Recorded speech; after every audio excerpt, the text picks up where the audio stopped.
que estén bien, bienvenidos a un nuevo video para el canal. En esta oportunidad vamos a hablar sobre la esferocitosis hereditaria, la anemia hemolítica más frecuente del mundo. Bien, comencemos con sus antecedentes. Primeramente nos vamos a referir a lo que es la estructura de la membrana del eritrocito, pues tiene varias estructuras.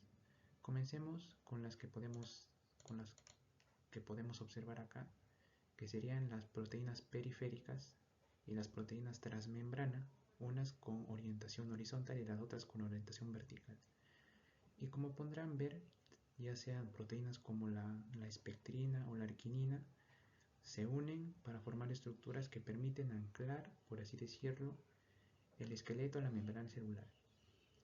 Y eso sería en relación a la estructura normal del eritrocito, que le permite cumplir funciones como el mantenimiento de su osmolaridad, también la estructura normal de su membrana, que le da la forma de su forma bicóncava, de disco bicóncavo, y también el paso libre o paso selectivo de ciertas sustancias aniones como el potasio y el agua también.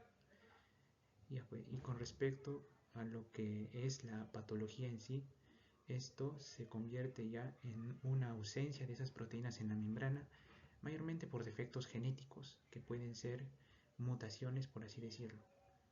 Primero sería unas que impiden su expresión y posterior síntesis dentro del ribosoma. Otro que puede ser la disminución de su síntesis o algún defecto o anomalía en su estructura.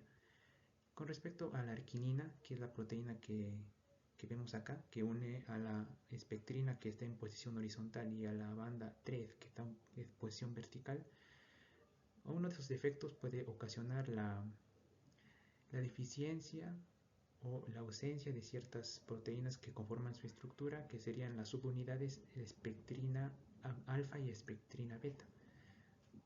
Y con respecto a la arginina, ya que me he pasado un poquito,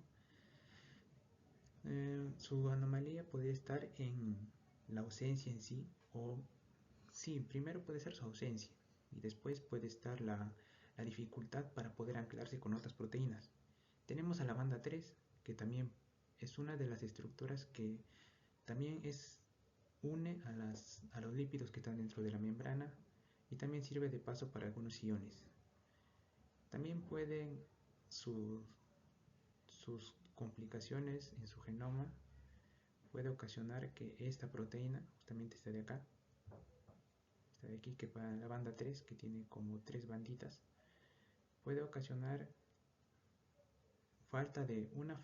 un defecto de procesamiento del ARN mensajero, que puede dificultar el procesamiento de la proteína.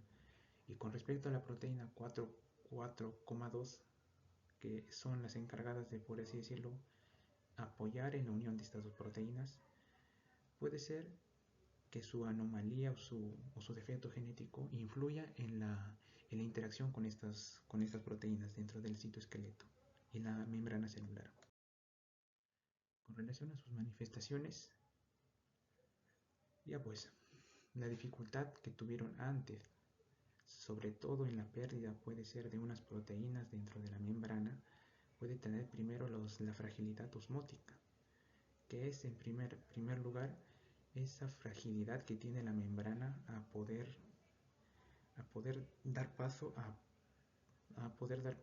elementos que no deberían estar dentro de ella, como es el sodio, que mayormente el eritrocito impide que entre, y mayormente en su medio intracelular tiene el agua y el potasio.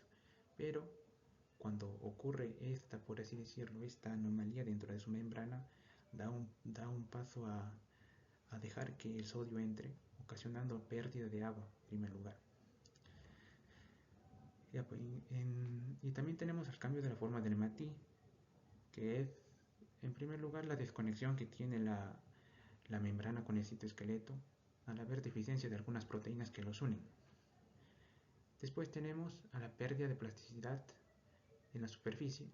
Mayormente esto se debe al aumento de la viscosidad y a la disminución de agua por deshidratación. Y después tenemos a la disminución de superficie de la membrana, pérdida de lípidos. Esto principalmente por la pérdida de unas proteínas que anclan a la membrana con el citoesqueleto. Y aquí podemos ver un glóbulo rojo normal, que sería en su estado de disco bicóncavo, con su forma característica y que mantiene su característica de la plasticidad, que puede pasar fácilmente por ciertos lugares estrechos que es necesario para poder cumplir con sus funciones. Eso lo veremos más adelante. Y este es un esferocito o eritrocito con esferocitosis. Ya pues su forma ya está completamente modificada, por así decirlo, por la pérdida de ciertas proteínas en su membrana, hicieron que pierda su forma característica. Y ya pues también ha perdido su capacidad de plasticidad y ciertas características también que lo, que lo identificaban ya. Con repercusiones. Tenemos primero que los esferocitos, al no tener la capacidad de la plasticidad, que eso era importante para poder, por así decirlo, cumplir con sus funciones dentro del organismo, lo pierden. ¿Y esto qué implica? Que al momento de pasar por el vaso, que es un lugar donde tiene que atravesar primeramente para poder llegar al torrente venoso, tiene que hacerlo por conductos que son mucho más pequeños que el mismo tamaño del eritrocito, y para eso obviamente tiene que poder acomodarse, ensamblándose, no, tiene que acomodarse modificando su estructura, y eso lo haría un eritrocito normal con su membrana, con todos sus componentes, pero en caso de un esferocito no podría hacerlo porque perdió esa capacidad de la plasticidad y que llevaría a que pues se le dificulte ingresar por esos conductos esplénicos y que termine siendo eliminado por los macrófagos que están en la pared de los vasos. Tenemos después a la anemia, que bueno, principalmente sería por la destrucción temprana de los eritrocitos, que en primer lugar estos no deberían ser destruidos, deberían seguir con su función normal, pero son destruidos y conlleva a una disminución progresiva de glóbulos rojos y posteriormente la anemia. Y pues puede ser heredado también. Esta enfermedad, por así decirlo, mayormente tiene carácter dominante en los genes de producción de proteínas, mayormente en la arginina.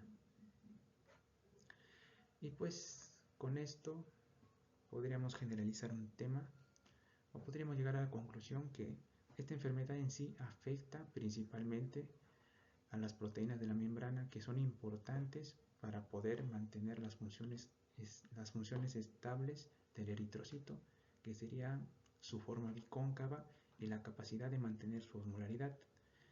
Pero al tener ausencia de estas proteínas, todas esas funciones se rompen y terminan por, no sé, por crear un eritrocito o esferocito completamente disfuncional que no sirve y que simplemente es eliminado por el organismo. Estas serían las referencias de nuestra información y esto sería todo en esta ocasión. Muchas gracias.